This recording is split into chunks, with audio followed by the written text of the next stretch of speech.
इस दुनिया की भीड़ में जब कोई इंसान मुसीबत में पड़ जाता है तो वो लोगों से मदद मांगता है, लेकिन इस भीड़ में कुछ लोग ऐसे भी हैं जो मदद के नाम पर सामने वाले को और बड़ी मुसीबत में डाल देते हैं, जिससे जान का भी खतरा हो सकता है। काली अंधेरी रात में भेड़ियों के चिल्लाने की आवाज आती है। एक बड़े से पेड़ पर बहुत सारे बैठे कौवे कांव कांव करते हुए उड़कर जाने लगते हैं।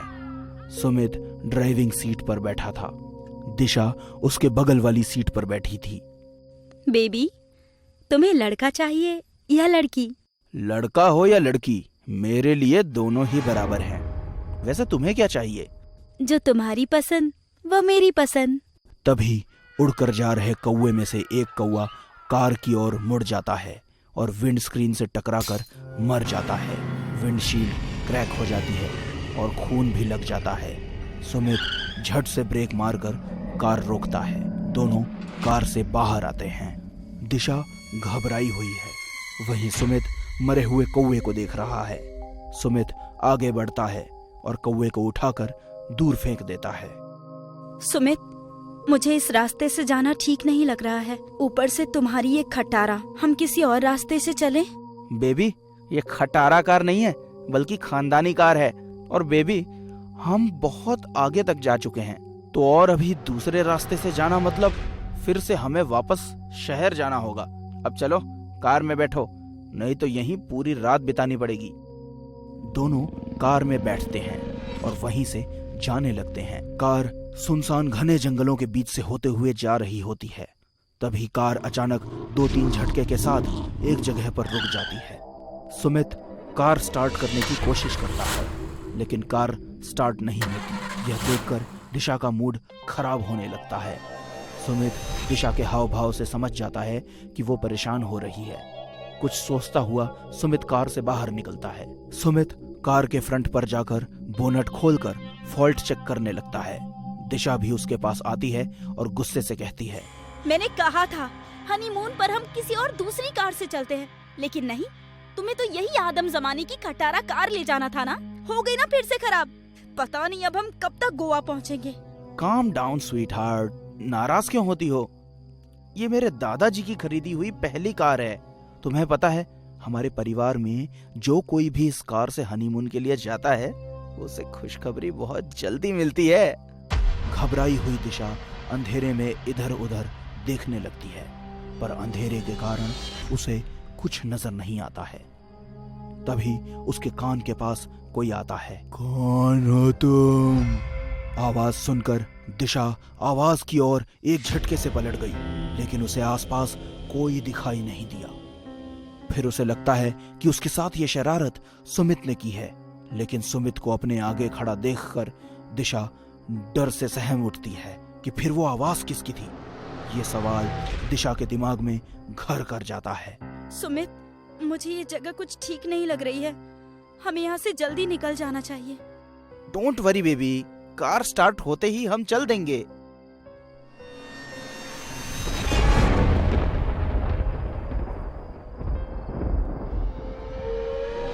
दिशा, क्या हुआ? चुड़ैल तुम्हारे पीछे।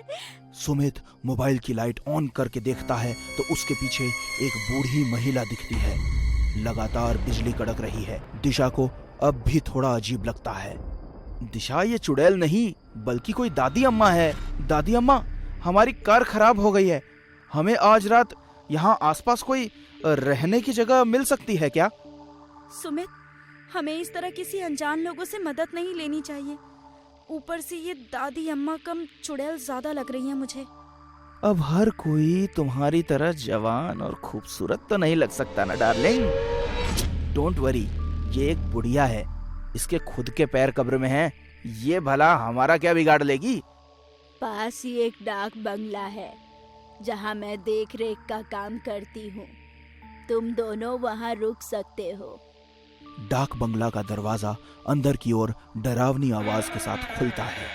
दरवाजे पर उषा और उसके पीछे सुमित और दिशा खड़े होते हैं। तीनों अंदर आते हैं कि तभी दिशा के ऊपर एक सांप गिर जाता है। दिशा चीखती हुई उछलने लगती है। उषा उससे कहती है, घबराओ नहीं, नकली है, खिलौना है।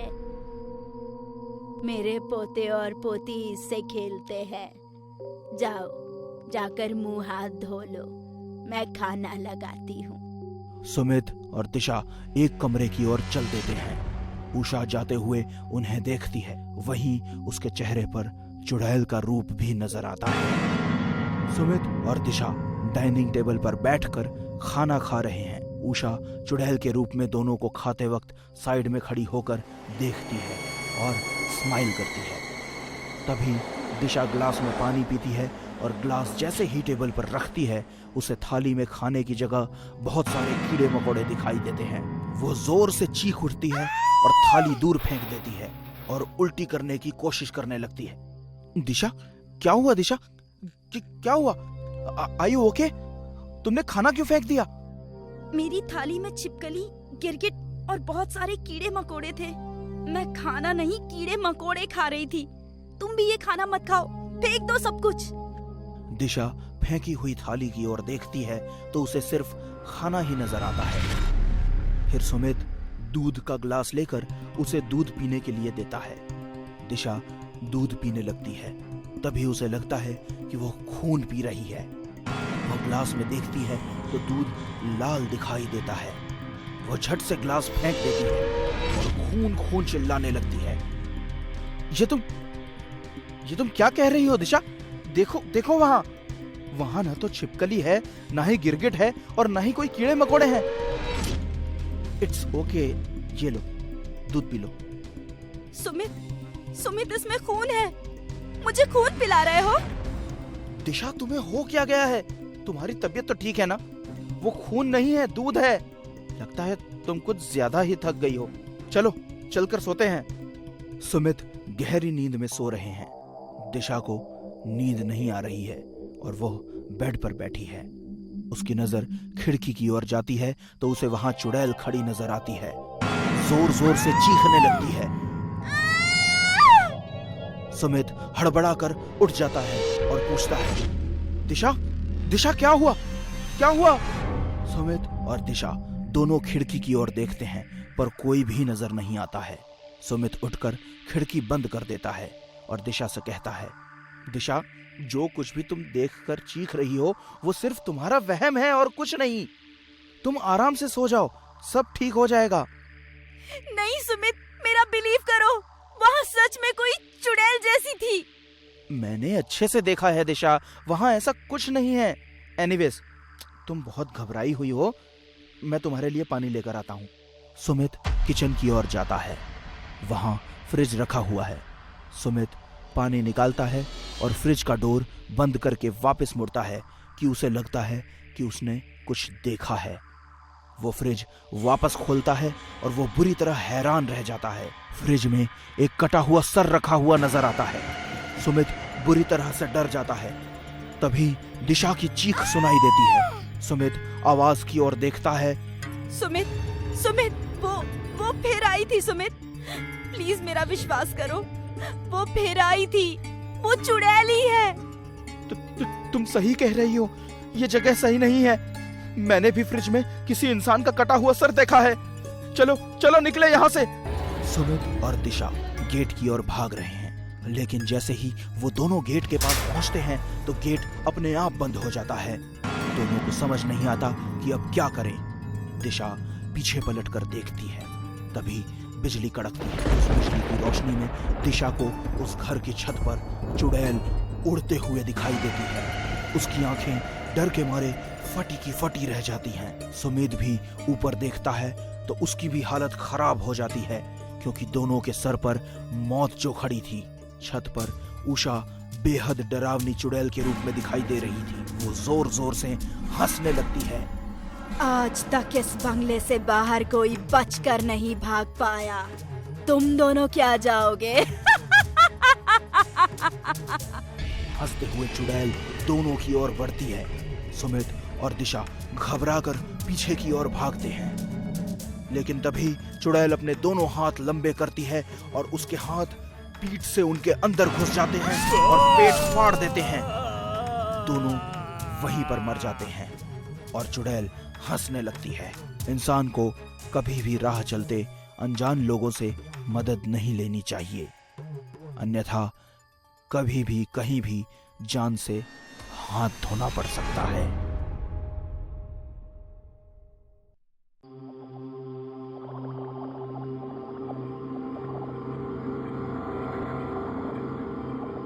अरे यार, ये बिजली का नाटक तो रोज का नाटक हो गया है।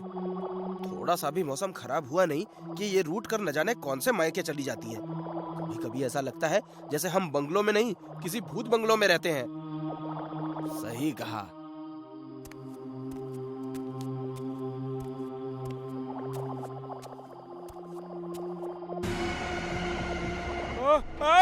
भूत भूत! जय जय, कोई नहीं है, कोई भूत भूत नहीं है भाई, कोई नहीं है, देख कोई नहीं है। नहीं यार, था यहाँ कोई भूत ही था, मैंने देखा है, उसका चेहरा एकदम मेरे सामने था, मैं सच कह रहा हूँ। एक नंबर का फट्टू है तू, कोई नहीं है यहाँ। पता नहीं ख्यालों में क्या क्या देख लेता है। चल भाई, अब अंदर चल, 100 काम है करने को। हाथ मुंह धोना है, खाना बनाना है, फिर खाना भी है। चल।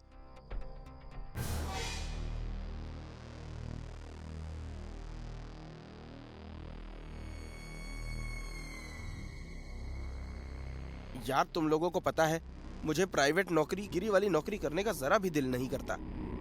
नौकरी करने की इच्छा तो मेरी भी नहीं होती है, पर क्या करें, करनी पड़ती है। अबे गधों, नौकरी नहीं करोगे तो कमाओगे क्या और खाओगे क्या, और घर वालों को पैसे कैसे भेजोगे?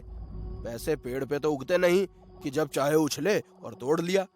इसलिए आलस और ईगो छोड़ो, अपने कर्म पर ध्यान दो। कर्म से बढ़कर कुछ नहीं। तुम्हारा कर्म नौकरी करके पैसा कमाना है, तो चुपचाप ईमानदारी से नौकरी करते रहो। काश पेड़ पे पैसे उगते तो मजा आ जाता। अगर सच में ऐसा होता तो मैं शहर आने की बजाय अपने गांव जाता और वहां की सारी जमीन में पैसों के पेड़ लगाकर सीधा आरबीआई से धंधा जोड़ लेता और ऐश करता ऐश। ओए शेख चिल्ली की औलादों, ख्याली पुलाव पकाना छोड़ो और हाथ मुंह धोकर सो जाओ, सुबह ऑफिस भी जाना है। तुम लोग चलो, मैं जरा बाहर की हवा खा के आता हूँ। थोड़ा ज्यादा ही खाना खा लिया आज।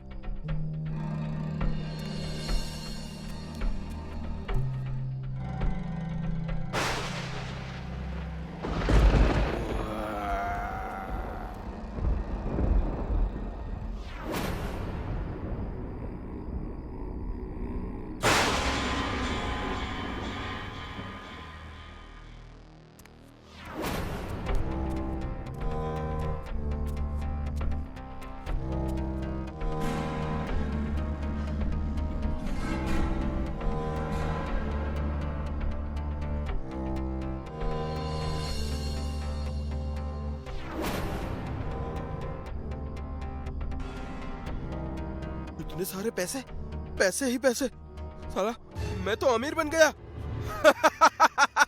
अब पैसे कमाने के लिए मुझे किसी की नौकरी नहीं करनी पड़ेगी। इतने पैसों से तो मैं खुद मालिक बन सकता हूँ। खूब ऐश करूंगा मैं अब, खूब देश विदेश की सैर करूंगा। पैसा ही पैसा है अब तो।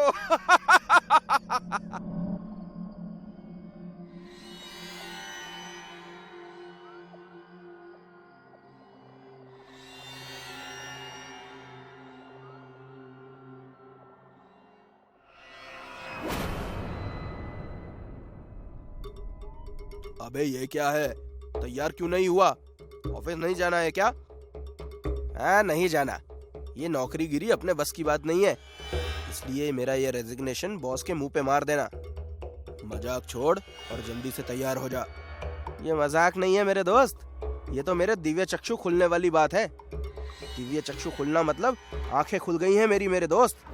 अब मैं जल्द ही खुद का बिजनेस शुरू करूंगा, इसलिए इस रेजिग्नेशन को बॉस के मुंह पर ही मारना। तू सच में सीरियस है या सुबह सुबह भांग वांग चढ़ा ली है?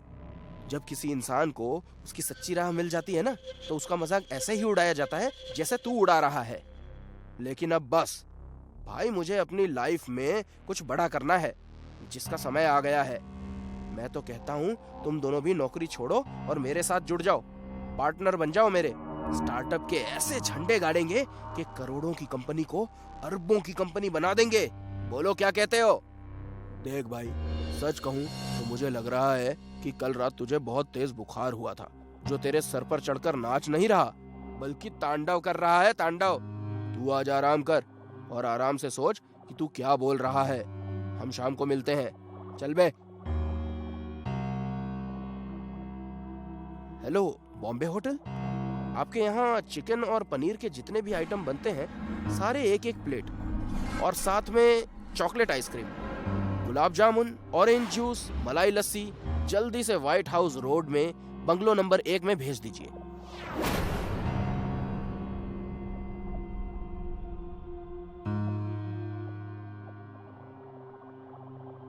आज से रूखी सूखी खाना बंद, 5 स्टार होटल का खाना शुरू।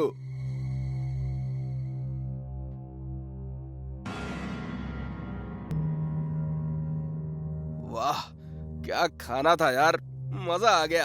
पेट पूजा तो हो गई, अब थोड़ी शॉपिंग भी कर ली जाए। हेलो भावेश भाई, केम छो? मजामा? अरे आई एम भी मजामा। अच्छा भाई, आपके पास जितने भी ब्रांड्स हैं ना, मतलब जितने भी, उन सब के डिट्टो 3-3 पीस भिजवा देना। जैसे कि मीडियम साइज की शर्ट 3, टी शर्ट 3, साइज 30 की जीन्स 3, घड़ी 3, और 8 नंबर की 2 चप्पल और एक 9 नंबर की। शूज में भी ऐसा ही करना। अरे क्या भावेश भाई, कैश ही दूंगा, अगला पिछला सारा क्लियर कर दूंगा। बोनस मिला है मुझे, भेजो भेजो। अब मैं बनूंगा हीरो।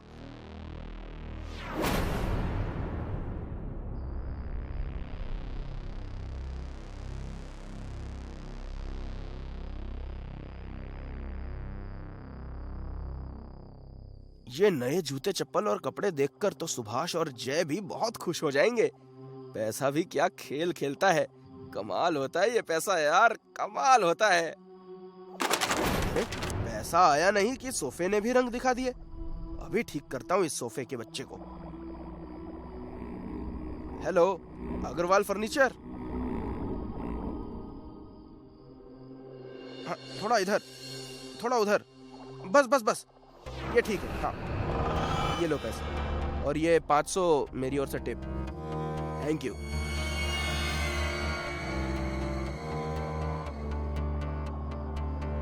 अब मजा आया।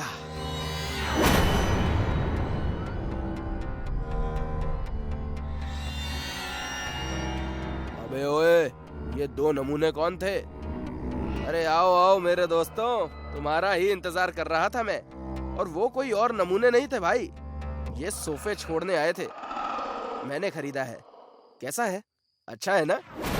अच्छा चलो छोड़ो इसे, ये देखो।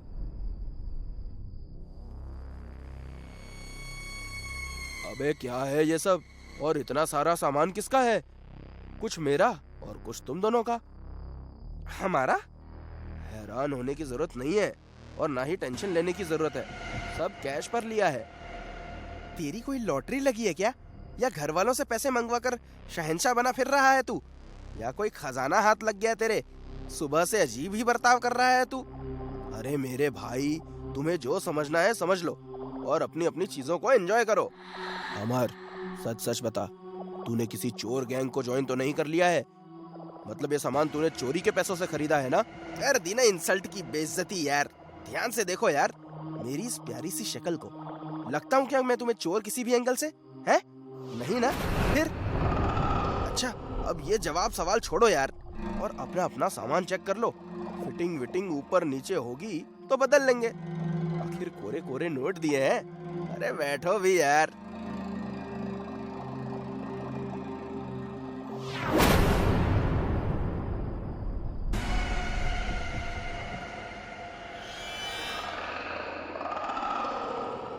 फटी टी शर्ट लगता है गलती से आई है। तू इसे छोड़, इसे देख। ये क्या फटे पुराने सामान मंगवाए हैं तुमने? ऐसा कैसे हो सकता है? ये सब आने के बाद मैंने खुद अपने हाथों से चेक किया था, तब तो सब ठीक था। मेरी तो कुछ समझ में नहीं आ रहा है कि क्या हो रहा है। साले अगर ये तेरा मजाक है तो बहुत ही बेहुदा है। और इस बेकार से मजाक के लिए तू घर रुका था आज, तो कल प्लीज जाकर डॉक्टर को दिखा दे। तेरा दिमाग सच में ठिकाने पर नहीं है। बाय द वे, जय और मैं खाना बाहर खाकर आए हैं, तू अपना देख ले। अब मैं चला सोने।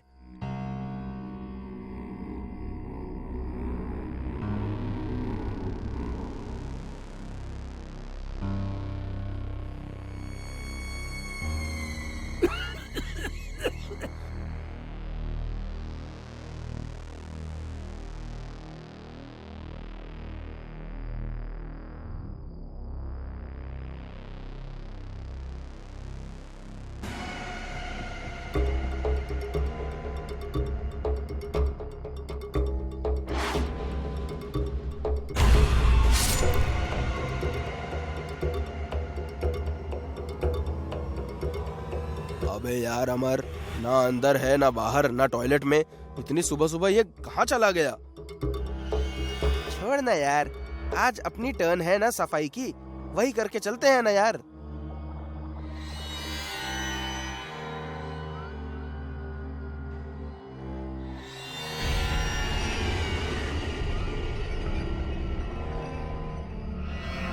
अरे बाप रे, बैग तो बहुत भारी है। जय, मेरी मदद कर। बैग सचमुच बहुत भारी है। वैसे इसमें है क्या?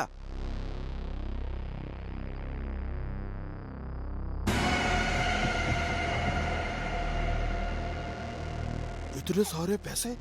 अब समझा, ये कमीना अमर इन्हीं पैसों के दम पर इतना उछल रहा था। पता नहीं कहां से चुरा कर लाया है ये।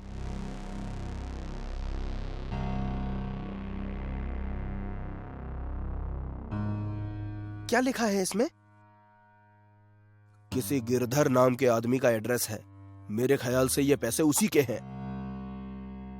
हैं नहीं थे, अब ये पैसे हमारे हैं, चाहे चोरी के ही सही।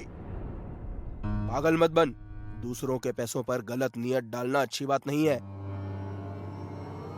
पागल मैं नहीं, पागल तू है जो घर आई लक्ष्मी को ठुकराने जा रहा है। अगर तू तैयार है तो इसके 3 हिस्से कर लेंगे, अगर नहीं तो ये पैसे 2 हिस्सों में ही बटेंगे, और बटेंगे ही, वापस नहीं जाएंगे। चुप कर, पैसा देखते ही पागल हो गया है। चोरी के पैसे हैं ये, और तू हिस्सा बांटने की बात कर रहा है। देख, मैं इस एड्रेस पर जा रहा हूँ। पहले मैं इस गिरधर से बात करके पता करूंगा इन पैसों का क्या झोल है। अगर वही मालिक निकला तो ये पैसे हम उसे वापस कर देंगे, और अमर आए तो साले को बांधकर किसी कोने में बिठा देना। मैं आकर बात करता हूँ।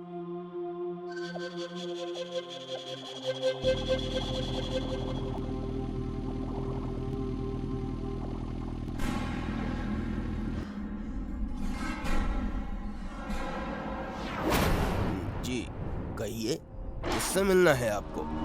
आप गिरधर जी हैं? जी मैं गिरधर हूँ, कहिए। गिरधर जी, हमें एक बैग मिला है। उस बैग में आपका एड्रेस लिखा हुआ था, तो मैं इधर आ गया। अगर आप उस बैग का रंग और उसमें कितने पैसे हैं बता देंगे तो मैं उसे आपको वापस कर दूंगा। अंदर आ जाओ, बैठो। वो बैग काले रंग का है ना? जी, मतलब वो आपका ही है। तुम्हें वो काला बैग उस घर में मिला होगा जहां मेरे बेटी रागिनी और दामाद शेखर रहते थे। जीना मुश्किल कर रखा था शेखर ने मेरी बेटी का। 1 नंबर का लालची और क्रूर इंसान था वो। हर रोज पैसों के लिए मेरी बेटी को मारता था।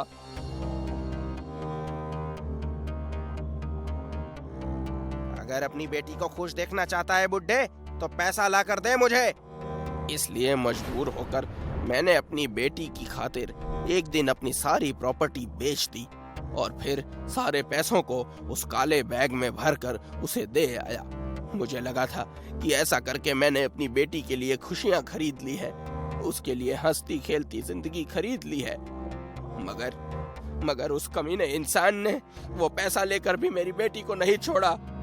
उसने मेरी बेटी को शराब के नशे में मार डाला और पुलिस को पैसा खिलाकर उसकी मौत को एक्सीडेंट बनाकर बच गया।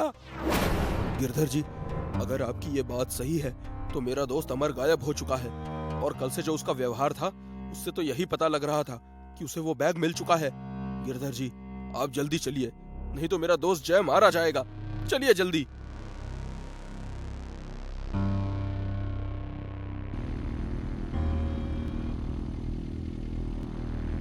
अरे यार, ये सुभाष साला पागल हो गया है।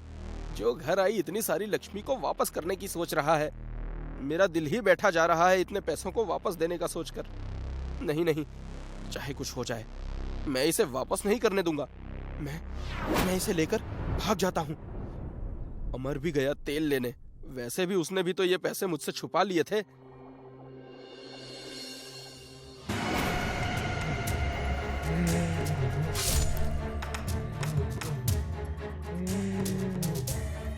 जय, रागिनी, मेरी बेटी। पापा, आपसे एक बात कहनी थी। दहेज देना सही नहीं है पापा, क्योंकि बेटियों की खुशियां पैसों से नहीं बल्कि एक अच्छा जीवन साथी ढूंढकर ही खरीदी जा सकती है। आपके पैसे बहुत संभाल कर रखे हैं मैंने। जिसने भी गलत नियत से इन्हें हाथ लगाया, मैंने उसे मार डाला।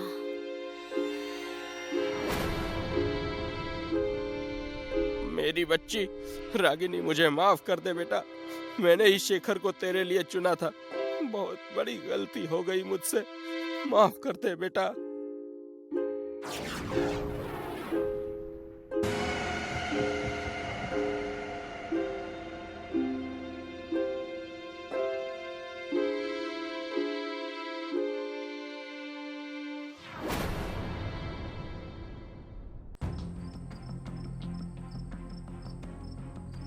रात के करीबन 3 बज रहे थे। यश अपने कमरे में बेखबर सोया हुआ था। तभी अचानक किसी बुरे सपने से उसकी आंख खुल गई तो पूरे कमरे में धुंधी धुंध नजर आने लगी। उसे सांस लेने में दिक्कत होने लगी। कमरे में घबराहट और बेचैनी इस कदर बढ़ गया कि वो उठकर अपनी बालकनी में चला गया और सिगरेट पीने लगा। तभी उसका फोन बजने लगा और वो वापस अपने कमरे में आया। कमरे का तापमान बहुत ही कम था। उसने एसी की ओर देखा तो वो भी बंद था। मुंबई के उसूम वाले माहौल में बिना एसी के कमरा इतना ठंडा कैसे हो रहा है, वो ये सोच ही रहा था कि उसका फोन दोबारा बजने लगा। फोन उसके पापा का था। बेटा, जितनी जल्दी हो सके आ जाओ, तुम्हारी माँ हमें छोड़कर चली गई। यश के हाथों से फोन जमीन पर गिर गया। उसे समझ ही नहीं आया कि पापा ने जो कुछ भी कहा वो सच है या सपना।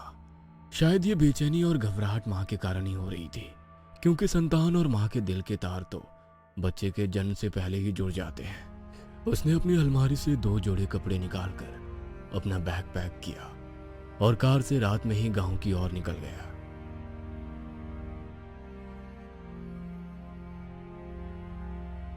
जब वो घर पहुंचा तो सुबह हो चुकी थी।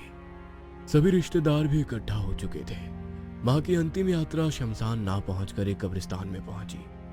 वहां पर पहले से ही कब्र खोदी हुई थी। पापा, हम लोग मां को लेकर यहाँ क्यों आए हैं? हमें तो शमशान जाना चाहिए था। बेटा, अब इस गांव के रिवाज बदल चुके हैं। हम लोग शमशान में नहीं जाते, बल्कि सभी लाशों का अंतिम संस्कार अब ऐसे ही होता है। मगर ऐसा क्यों?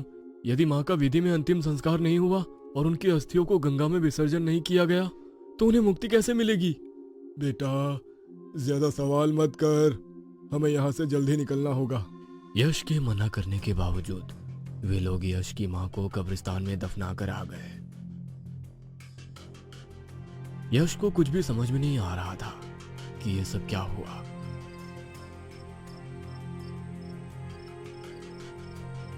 रात को उसे नींद नहीं आ रही थी। रह रहकर उसे अपनी मां की शक्ल नजर आ रही थी। तभी वो अपना ध्यान परिवर्तित करने के लिए रात में गांव की गलियों में घूमने लगा।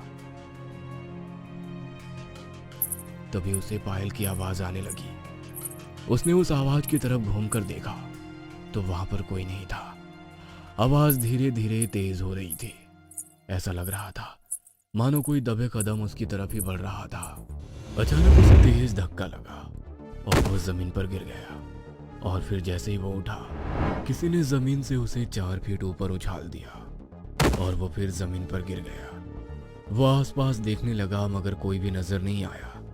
दर्द से कर्राता हुआ वो उठा और इस हादसे के बाद यश की सोचने समझने की शक्ति कम होने लगी थी। उसे समझ नहीं आ रहा था कि उसके साथ ये क्या हो रहा है।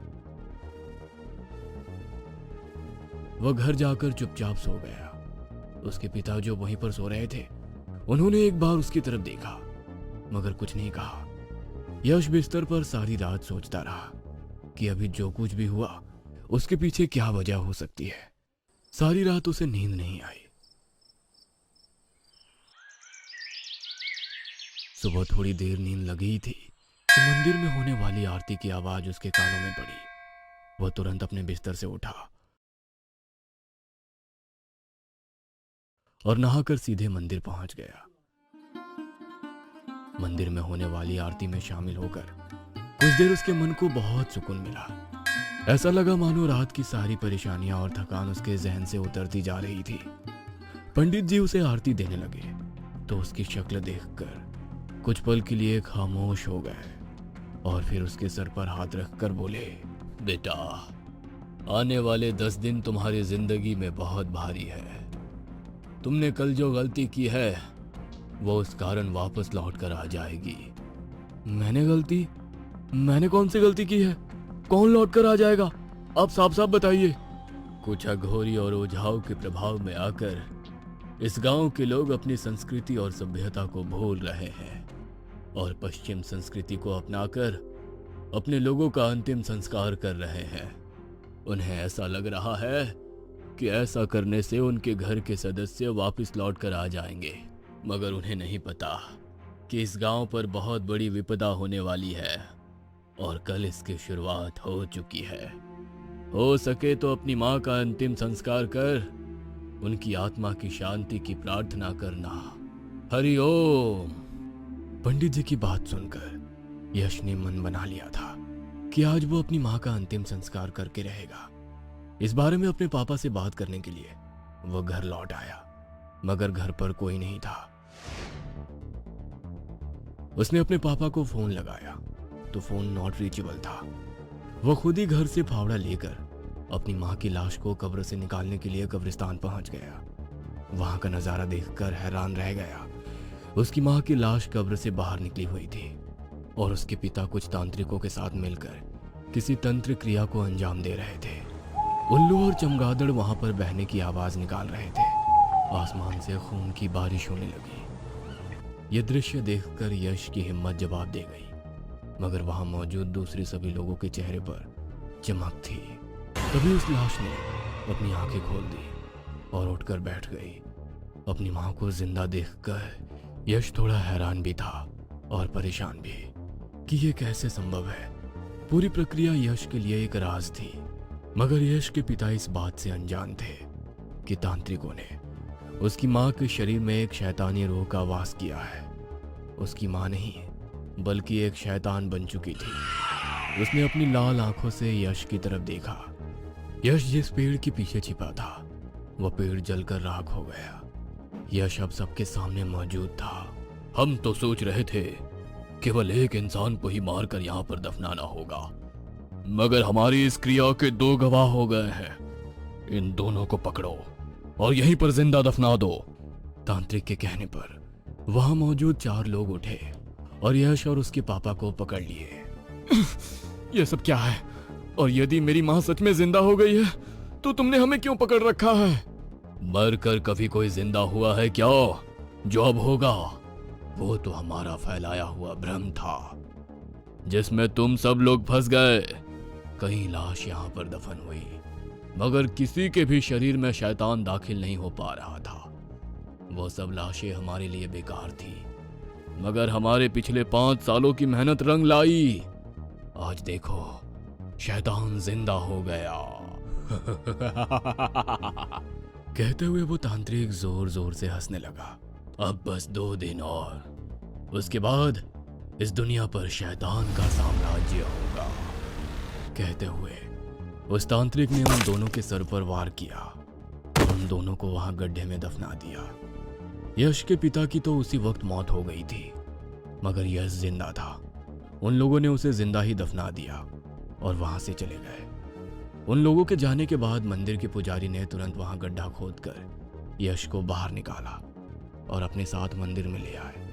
अगले दिन जब यश को होश आया तो उसकी आंखें नम थी। मां के साथ साथ उसने पिता को भी खो दिया था।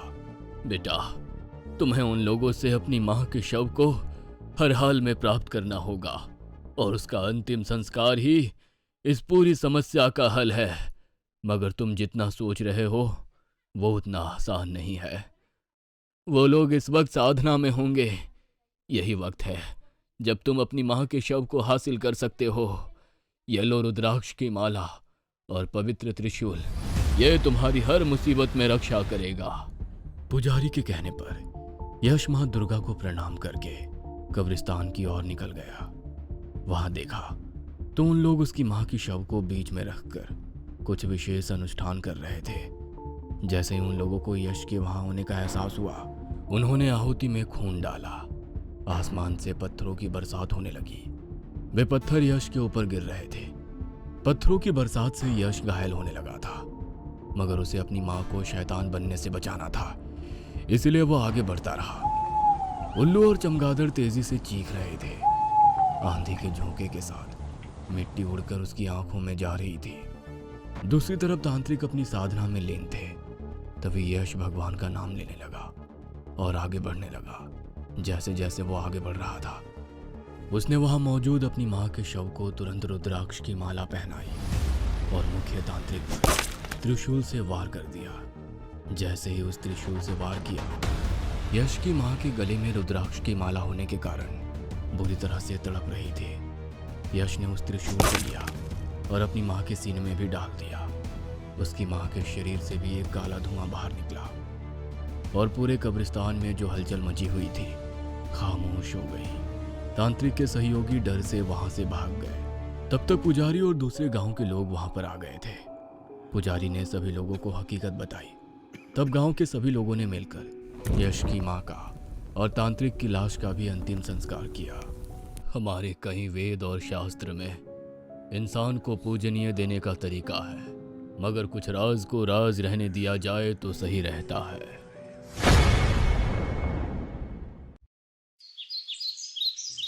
गर्मियों की छुट्टियों के बाद आज स्कूल का पहला दिन था, जहां रोहन अपने तीनों दोस्त सुमन, प्रिया और पवन के साथ स्कूल पहुंचता है। तभी स्कूल के दो बच्चे आपस में बातें कर रहे होते हैं कि कैसे गर्मियों की छुट्टियों में एक बड़ा हादसा स्कूल के अंदर हुआ, लेकिन किसी को भी उस हादसे के बारे में कुछ नहीं पता। अब ऐसा सुनकर सुमन उन दोनों बच्चों के पास जाती है और कहती है, तुम किस बारे में बात कर रहे हो? आखिर क्या हुआ गर्मियों की छुट्टियों में? तुम्हें नहीं पता क्या? वो टीचर उनकी। इतना कहते ही बेल बज गई और सभी बच्चे अपने अपने क्लास में चले गए। इस बात पर ज्यादा ध्यान ना देते हुए सुमन भी अपनी क्लास में चली जाती है। चारों दोस्तों को म्यूजिक का बहुत शौक था। इतने में ही रोहन कहता है, अरे यार, आज स्कूल का पहला दिन है, क्यों ना चलकर म्यूजिक वाले टीचर से मिल लेते हैं। वैसे भी कुछ टाइम में ही कंपटीशन होने वाला है, उसके लिए तैयारी भी तो करनी है। इतना कहकर सभी दोस्त म्यूजिक रूम की तरफ जाने लगते हैं। म्यूजिक रूम के गेट को एक लाल कपड़े से बांधा हुआ है। ये देखकर पवन उस लाल कपड़े को जल्दी से खोलकर साइड फेंक देता है और गेट में धक्का मारकर अंदर जाता है। म्यूजिक रूम काफी गंदा पड़ा हुआ था। चारों तरफ धूल मिट्टी थी और अंधेरा। चारों धीरे धीरे रूम में जाने लगते हैं। इतने में प्रिया को महसूस होता है कि किसी ने उसका पैर पकड़ लिया है। प्रिया जोरों से चीखती है तो उसके दोस्त पूछते हैं क्या हुआ। तभी वो बताती है, किसी ने मेरा पैर पकड़ा हुआ है, मैं हिल भी नहीं पा रही हूँ। सभी दोस्त डर जाते हैं और बाहर की तरफ भागने ही लगते हैं कि सामने का दरवाजा बंद हो जाता है। अब किसी को भी कुछ भी समझ में नहीं आता। तभी रोहन को याद आता है कि गेट के पास ही लाइट का स्विच है। वह तुरंत स्विच को दबा देता है और लाइट ऑन हो जाती है और वहां चारों देखते हैं कि उनके आसपास कोई भी नहीं है और प्रिया का पैर किसी ने पकड़ा हुआ नहीं था। वो कुर्सी में फंस गया था, जो देखने में ऐसा लग रहा था कि किसी ने पैर पकड़ा हुआ है। अब ये देखकर सभी हंसने लगते हैं। इतने में ही चारों देखते हैं कि गेट भी अपने आप बंद नहीं हुआ था। असल में गेट हवा की वजह से बंद हो गया था। अब वो लोग शांत होते हैं और आसपास पड़े म्यूजिक इंस्ट्रूमेंट को साफ करते हैं।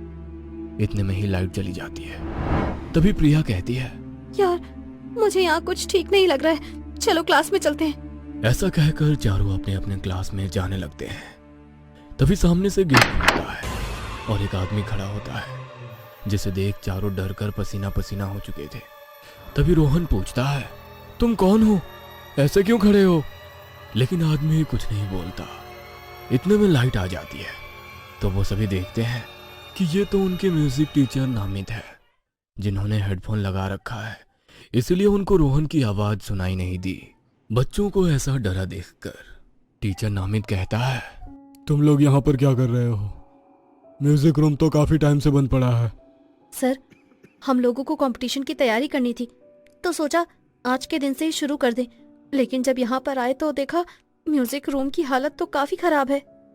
हाँ, काफी वक्त से रूम की सफाई नहीं हुई है, पर तुम लोग चिंता मत करो, मैं जल्दी इसको साफ करवा दूंगा। और हाँ, जब तक मैं ना बोलूं तुम लोगों को म्यूजिक रूम में नहीं आना है। और अभी कुछ टाइम के लिए म्यूजिक के बारे में भूल जाओ, अपनी पढ़ाई पर ध्यान दो। मुझे ठीक लगेगा तो मैं तुम्हें अपने पास बुला लूंगा। म्यूजिक टीचर की बात सुनकर सभी बच्चे अपनी क्लास में चले जाते हैं और पढ़ाई करने में लग जाते हैं। और जब सुमन अपने दोस्तों से बात कर रही होती है कि तभी वो देखती है कि क्लास के बाहर से उसकी एक टीचर नेहा, जो कि हिंदी पढ़ाया करती थी, वो उसे काफी देर से घूर रही है और बहुत अजीब तरीके से बिना पलक झपकाए बस घूरे जा रही है। सुमन ने अपने दोस्तों को बताया और जैसे ही उसके दोस्तों ने देखा जहां टीचर खड़ी थी तो वहां उन्हें कोई भी दिखाई नहीं देता है। इस बात पर भी सुमन कुछ खास ध्यान नहीं देती है और अपना स्कूल खत्म करके वापस घर आ गई। रात के करीब 8 बजे चारों दोस्तों के पास उनके म्यूजिक टीचर का मैसेज आया कि मुझे स्कूल ग्राउंड में 8:30 बजे तक मिलो।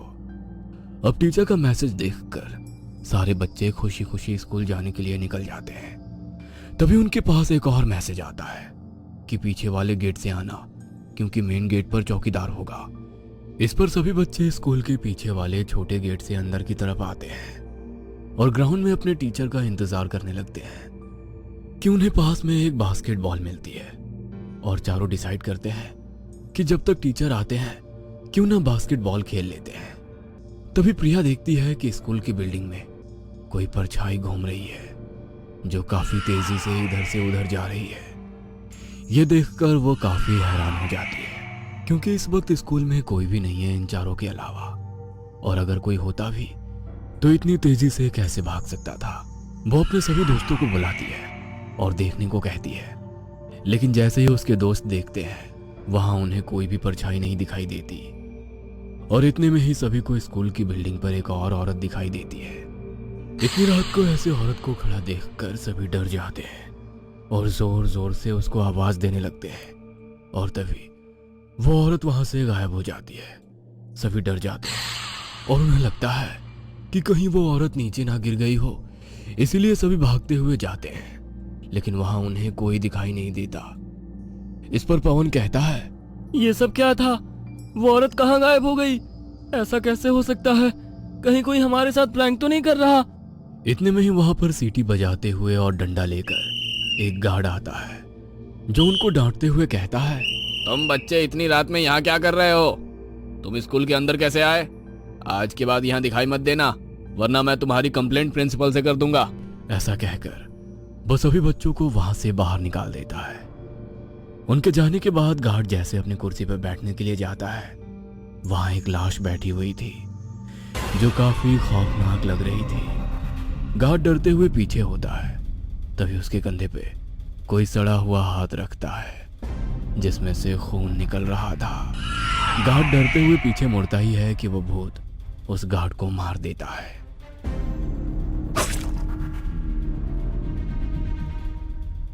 अगले दिन वो चारों दोस्त देखते हैं कि कोई नया गार्ड आ गया है। इस पर प्रिया कहती है कि अच्छा हुआ वो गार्ड नहीं आया, वरना हमें डांट जरूर पड़ती। इस पर रोहन कहता है वो तो ठीक है, लेकिन कल सर ने हमें बुलाया, लेकिन वो खुद ही नहीं आए। आखिर कहाँ रह गए थे सर? चलो चलकर सर से पूछते हैं। ऐसा कहकर सभी दोस्त म्यूजिक टीचर के पास जाने लगते हैं। तभी उन्हें म्यूजिक टीचर दिख जाते हैं, जो कॉरिडोर में खड़े होकर उनको देख रहे थे। चारों उनके पास जाते हैं और कहते हैं सर कल आप आए क्यों नहीं? हम लोग आपका इंतजार कर रहे थे। हाँ, मुझे कुछ काम आ गया था। तभी सुमन देखती है कि एक बार फिर वही नेहा टीचर उसे अजीब तरीके से घूर रही है, लेकिन इस बार सुमन अपने दोस्तों को नहीं बताती और टीचर के पीछे पीछे जाने लगती है।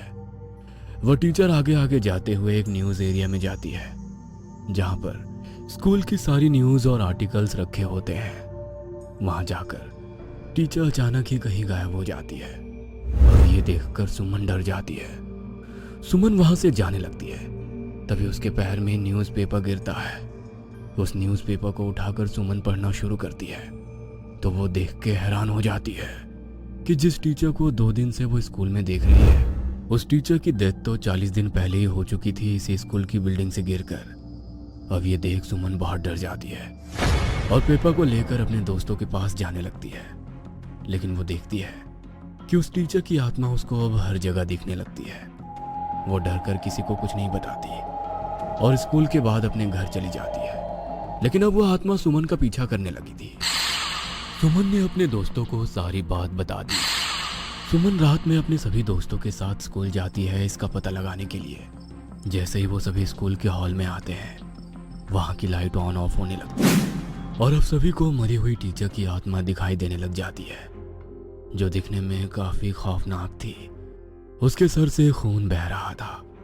यह देख सभी वहां से भागते हुए म्यूजिक रूम में चले जाते हैं, जहां प्रिया एक अलमारी से टकरा जाती है और अलमारी का गेट खुल जाता है, जिसमें से गार्ड की सड़ी हुई लाश बाहर गिर जाती है।